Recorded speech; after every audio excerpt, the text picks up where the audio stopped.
마테오 리치 카텔란 미술전을 보고 왔는데 그의 바나나가 가장 유명합니다. 1억 5천만 원짜리 바나나를 먹은 서울대 미학과 학생은 우연이라고 하지만 그것은 머리 똑똑한 친구의 퍼포먼스입니다.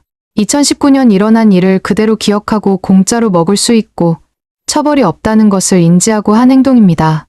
마테오 리치 카텔란, 그에 대해서 오늘 이야기하려고 합니다. 반갑습니다. 제 영상을 클릭해 주셔서 대단히 감사합니다. 오늘은 제가 회원인 리움미술관과 뉴에이븐 갤러리의 차이를 설명하고 리움미술관에서 전시되었던 마우리치오 카텔란 작가의 작품에 대해서 설명해 드리려고 합니다. 우리는 다양한 곳에서 미술 전시와 작품을 접할 수 있습니다.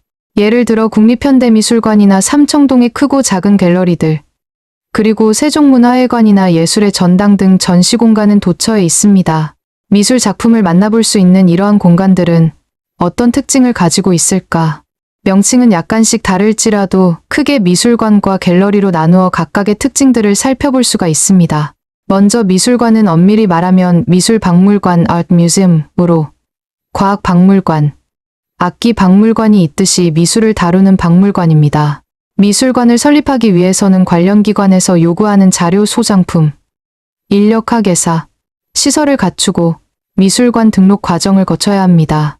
우리나라 박물관 및 미술관 진흥법에 따르면 미술관은 문화예술의 발전과 일반 공중의 문화양육 및 평생교육 증진에 이바지하기 위하여 박물관 중에서 특히 서화조각공예 건축사진 등 미술에 관한 자료를 수집 관리 보존 조사 연구 전시 교육하는 시설을 말한다라고 정의되어 있습니다. 이처럼 미술관은 미술품을 기증받거나 구입하여 수집하고 그것을 보관하면서 연구하고 관리하며 전시나 교육을 통해 일반 대중에게 알리는 역할을 하는 곳입니다. 공리를 목적으로 하는 비영리 기관인 국공립미술관의 경우는 국가나 지자체의 예산으로 운영되고 사립미술관의 경우에도 일부분 지원을 받습니다. 미술관은 미술품을 기증받거나 구입할 수는 있어도 그것을 영리를 목적으로 판매하거나 기타 개인의 이익을 위한 수익 사업을 할 수는 없습니다. 이에 반해 갤러리는 개인이나 기업이 작품 판매나 전시장 대관 등 다양한 미술 관련 사업을 통해 영리를 추구한다는 점에서 미술관과 차이를 보입니다. 영리 사업체인 갤러리는 설립을 위해 미술관과 같은 엄격한 요건이 필요하지 않습니다. 올해 논쟁적 작가 마우리치오 카텔란 개인전 무의전시가 리움에서 열렸습니다. 저는 회원이라 문자와 메일을 여러 차례 받고 자주 볼 수 있는 전시가 아니라서 달려갔습니다. 2023년 첫 전시로 이탈리아 출신 작가 마우리치오 카텔란 1960년생의 개인전 위를 1월 31일 화에서 7월 16일까지 열었습니다. 이번 전시는 한국에서 처음으로 열리는 마우리치오 카텔란의 개인전으로 리움미술관의 로비와 에미 전시장에서 조각, 설치, 벽화와 사진 등 총 38점의 작품을 선보였습니다. 그의 작품 전반을 보면서 하버드대 교수인 디 조슬릿의 말에 의하면 이 세상을 지배하는 건 거대 자본도 아니고 절대 권력도 아니고 정보와 지식도 아니고 군사력도 아니고 바로 이미지 메이킹이다. 우리가 여기서 자유로울 때 무지에서 벗어난다. 2차 대전 히틀러 통치 때 괴벨스는 언론장악으로 독일 사회를 지배했듯 지금 미국 같은 강대국은 이미지로 세계를 지배합니다. 이런 시대, 카텔란은 이보다 더 강하고 센 시각 이미지로 우리를 각성시키려는 것 같다며 내 작업은 단지 이미지에 불과하다. 중요한 건 상상의 여지를 남기는 것. 말로 떠드는 대신 힘이 센 이미지로 생각을 전파하고 싶다라고 그는 말했습니다. 2011년 뉴욕 구겐하임 미술관의 회고 전 모든 것, 올 이후 그의 대규모 전시입니다. 그의 초기작에서 최근 화제작까지 미술에서 논쟁을 불러일으키는 작품 등으로 촉망하됐습니다.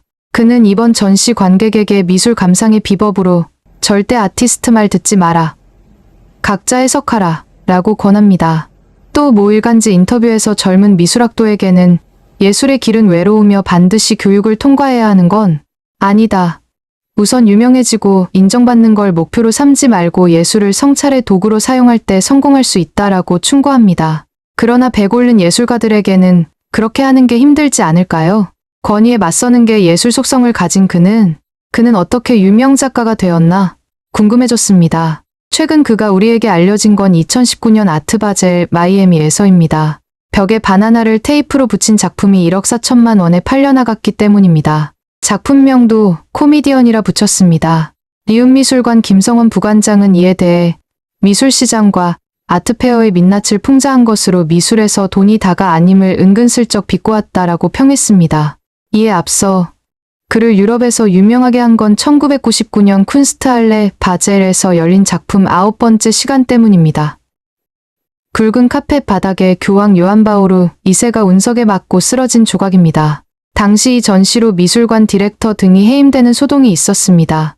그는 성상 같은 터부를 깨며 사회 전반의 권위에 도전하는 듯한 작품으로 논쟁의 불씨를 붙였습니다. 세계 종교 지도자인 바티칸 교황의 위엄을 깎아내리는 것 같은 설정은 그가 처음은 아닙니다. 르네상스 시대에도 있었습니다. 그가 카라바조입니다. 그는 예술을 세속인으로 바꿔 그리기도 했습니다. 그래서 바로크 미술도 열었습니다. 작가도 모 일간지와 인터뷰에 이를 언급했습니다. 카라바조의 작품은 신성에 대해 보는 관점을 바꾸었습니다. 나는 예술 작품이 불편해야 하며 그렇지 않다면 그저 보기 좋은 디자인 제품에 불과하다고 생각합니다.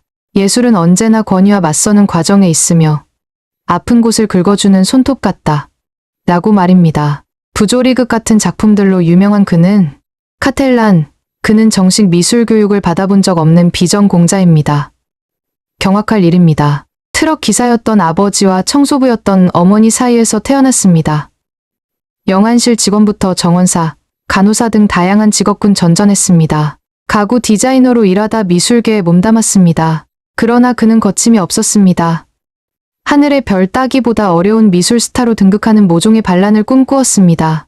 그는 두더지처럼 땅굴을 파고 도둑처럼 몰래 들어와 타성에 빠진 현대미술에 구멍을 내겠다고 침입한 자 같았습니다. 그런 자화상을 무제라는 제목으로 발표했습니다. 그가 출구 막힌 현대미술의 숨통을 뚫겠다는 것인가. 60년대 문화 칭기즈칸이 되려고 서양 미술판에 쳐들어가 그들을 혼비백산하게 만든 백남준의 방식과 비교되는데 감히 백남준 선생님과는 질이 다릅니다. 그는 운 좋게 동시대의 미술계 떠오르는 아이콘이 되었습니다. 그게 가능했던 건 그의 강한 에고 때문입니다. 그는 사기꾼, 협잡꾼, 악동이라고 불리는 걸 두려워하지 않았습니다. 오히려 어릿광대를 자처합니다. 그러면서 예술 감각으로 닥칠 문명 위기에 대한 경고를 주려 한 것 같습니다. 사실 예술 전공자들이 두려워하는 것은 그 학교의 스승님들과 전통적인 선후배 관계 때문에 욕먹힐까봐 함부로 작품을 비판의 대상이 되는 것을 어려워하고 그렇게 해서 인기 끌면 우리나라의 경우 조용히 사라집니다. 연고도 없고 스승도 없는 그니까 가능한 실험이었던 것 같습니다. 엉뚱하게 가져다 쓰기로 유명한데 그럼 이번 주제인 우리 위가 붙은 작품을 봅시다. 그는 서양미술사 대가를 오마주한 작품이 많은데 위 작품도 그렇습니다. 동성애 퍼포먼스로 알려진 영국 듀엣 예술가 길버트 앤 조지의 작품을 재해석한 것입니다. 그는 이렇듯 당대 논쟁거리를 작품에 끌어들입니다. 이 작품을 보고 있는데 천장에서 예사롭지 않은 북 치는 소리가 들립니다. 가슴이 철렁했습니다. 우리 사회에 대한 경고음 같습니다. 우리는 지금 정말 철학자 한병철 말처럼 자신을 착취하며 피곤 사회를 살아가는 건가 싶습니다. 또 그라스의 유명 소설 양철북도 떠올랐습니다. 이번엔 힘겹게 일하는 사람의 발 사진을 봅시다. 제목이 아버지 트럭 기사로 고단하게 살았던 아버지의 발입니다. 그에게 이런 가난은 오히려 예술의 소재가 될 뿐입니다. 현대미술은 뭘 그리는 게 아니라 일상과 시대 정신을 반영하는 것이라고 말합니다. 또 이번엔 어처구니 없게도 냉장고에 갇혀 사는 여자가 등장합니다. 청소부였던 작가의 어머니를 패러디한 것입니다. 그녀에게는 일에 갇혀 사는 게 더 편했나. 관객들 이를 보고 당황하다가 그런데 저게 바로 우리 아닌가? 라는 질문도 자신들에게 던지게 됩니다. 이번에 작가가 그럴 리는 없지만 한국 사회를 쟁점으로 한 전시 같습니다. 우선 우리의 입시 지옥을 연상시키는 작품이 보이고 요즘 쟁점인 주 69시간 노동을 생각하게 하는 작품도 보입니다.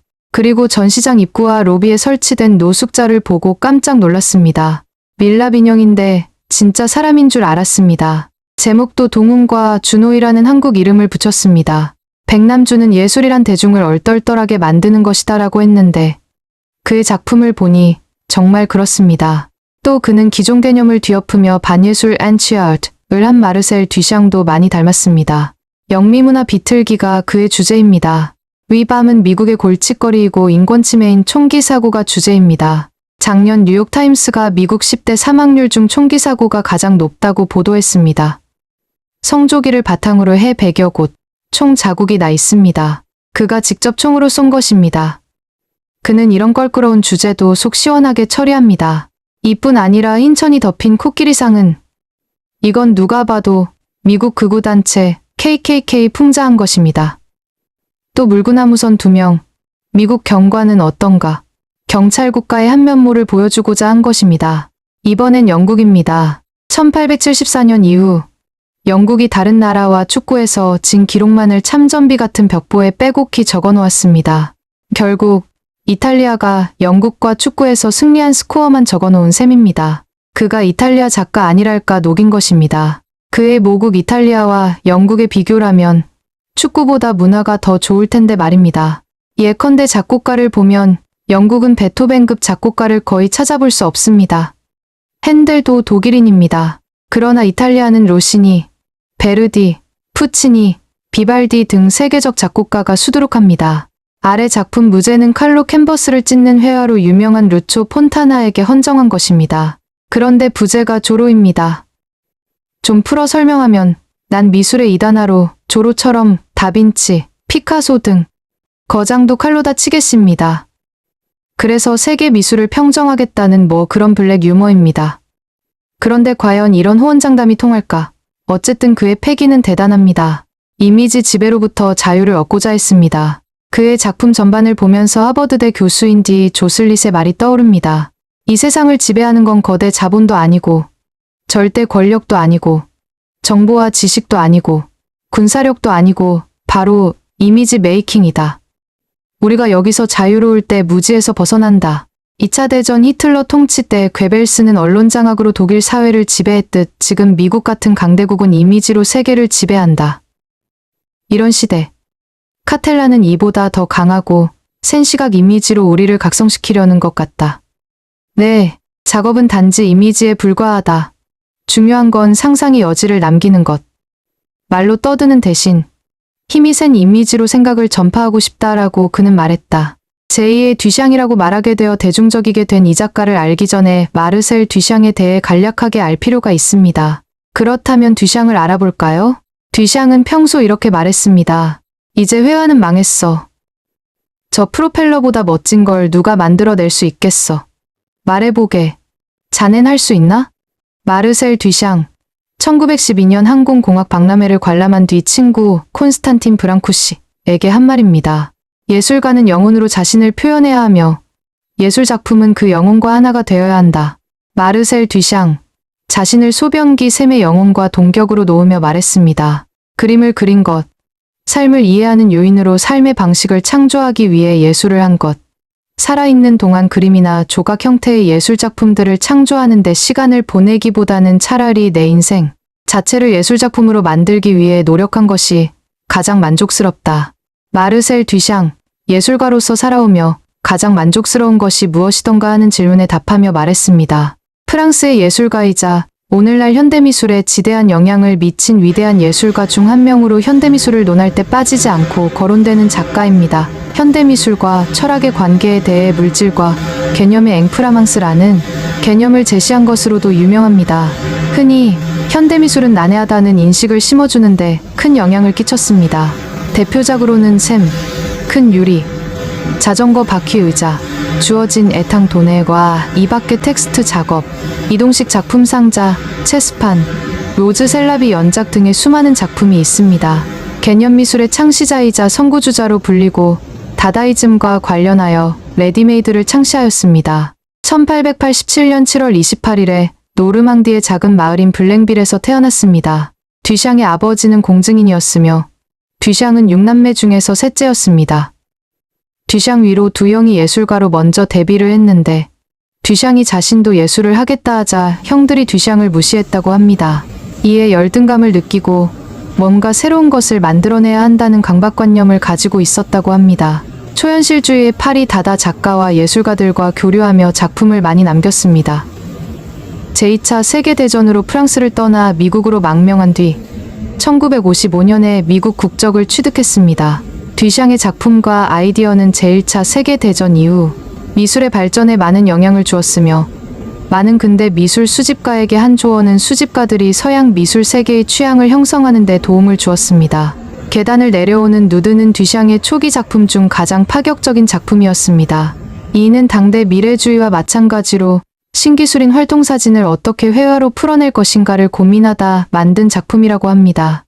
머이브리지 등 당대의 활동사진을 연구했던 사람들은 모델에게 쫄쫄이 옷을 입힌 뒤 오늘날 3D 모델링에서 사용하는 뼈대처럼 그 옷의 관절을 표시하고 연속으로 사진을 찍어 신체의 움직임을 관찰했다고 합니다.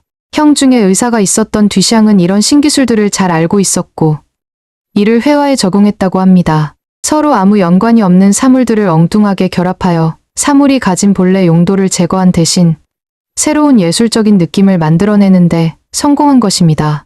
유명해진 것은 듀샹이 동네 철물점에서 그냥 남성용 변기를 하나 산 다음에 알무트란 가명으로 서명하고 출품했다는 것입니다. 당연히 이 작품은 독립미술가협회에서 거부당했고 전시회가 진행되는 동안 흥미진 곳에 방치되어 있었다고 합니다. 그동안 아무도 그게 작품인 줄 몰랐습니다. 이후 듀샹은 자신이 발간하는 다다이즘 잡지인 The Blind Man의 알무트라는 무명의 작가를 옹호하는 척하며 이 작품에 대한 글을 투고했습니다. 예술가 아티스트는 꼭 장인 아티스트처럼 손수 작품을 만들어야 하는가? 아니면 그냥 자기 발상 아이디어에 맞는 사물을 선택하기만 해도 되는가? 예술가에겐 손재주가 중요한가? 아니면 창의적인 발상이나 계획 아이디어를 수립하는 것이 중요한가? 예술가가 자기 예술 작업을 위해 선택한 기성품 레디메이드과 사용하지 않은 다른 일상 기성품은 무슨 차이가 있는가? 예술 작품을 예술로 인증해주는 것은 무엇인가? 예술가인가? 관객인가? 미술관 같은 예술기관인가? 당대 예술가라면 한 번쯤은 해봤을 질문에 대한 대답을 저런 파격적인 작품으로 내놓은 것입니다. 그의 작품을 보고 충격을 받은 후대 예술가들은 이렇게 생각하는 경향이 강해졌습니다. 예술가는 계획이나 발상을 세우는 게 중요하다는 것입니다. 예술가는 자기 발상에 맞는 물건, 오브제를 선택하는 것이 중요합니다. 기교나 기술적 요소는 단지 작가의 발상을 전달할 때 필요한 요소일 뿐, 중요한 것은 작가의 생각이나 사상을 전달하는 것이 된 것입니다. 1923년부터 듀샹은 프로 체스 선수로 전향했으니 사실 듀샹의 체스에 대한 애정은 가족들과 체스를 즐겼던 어렸을 때부터 평생 지속된 것으로 초기작부터 후기작까지 꾸준하게 체스를 오브제로 한 작품들을 만들었으며 체스로 맺어진 인간관계는 말년까지 계속되었고 그 과정에서 체스의 엔드게임에 대한 이론서를 출간하기도 할 정도였습니다. 마르셀 듀샹과 체스의 관계 이후 듀샹은 생애 대부분을 주의와 단절한 채 작품 활동도 완전히 그만둔 것으로 알려져 있었습니다. 그러나 회고전이나 체스를 소재로 한 행위, 예술행사 참여 등 외부 활동은 간간히 이뤄졌고 미디어 아트 등장 이후 이를 만물 듀샹설이냐고 디스하는 사람도 생겼습니다. 그림과 작품은 돈이 있어야 전시를 하고 작업할 수 있고 언론 매체에 홍보할 수 있는 것입니다. 요즘 전공자가 아닌 사람들이 더 인기가 많은 것은 기본기가 없는 독특함이 신선하게 보이기 때문입니다. 끝까지 시청해 주셔서 감사합니다.